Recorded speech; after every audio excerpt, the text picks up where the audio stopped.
watu wenye akili 7 ni wanawake. Sijui kwa nini Mungu alituumba sisi wanaume hivi na akaumba wanawake. Mwanamke ako na akili nyingi.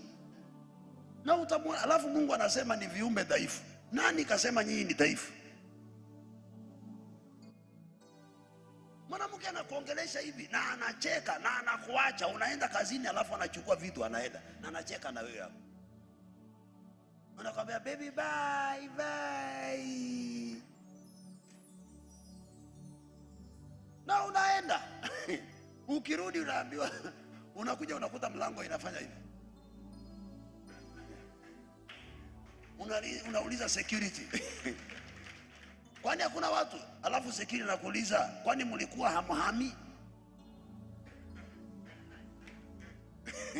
Hata ujui unamuuliza security swali la pili unatoa wapi? Unamuuliza kuhama, unamaanisha nini? Anakwambia, "Hai boss." Kama ni Mkamba anakwambia, "Si." "Hai boss." Kwani boss mlikuwa hamhami? Wewe wamaanisha nini? Kuhama tunaenda wapi?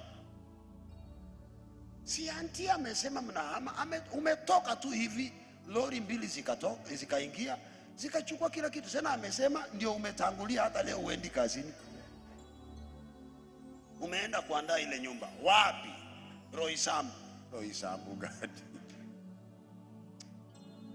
Ngoja uanze unapiga simu, line yenyewe imeraruliwa kabisa. Line nambari unayopiga haitumiki kwao,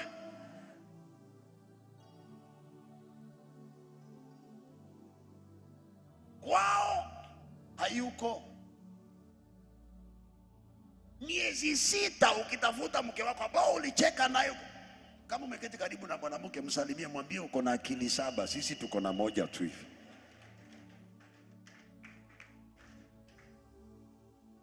Mimi wa dada na waangalia hivi, akinisalimia Bwana asifiwe, naamini huyo bwana saa hiyo akinisalimia. Dada anaweza kuwa na miaka 53 na anajipamba mpaka uamini ako na miaka 32. Wewe ukiona dada, kama uko karibu na huyo dada, akikwambia ako na 60, amini. Akikwambia ako na 32, amini. Nobody knows their age, only God in heaven.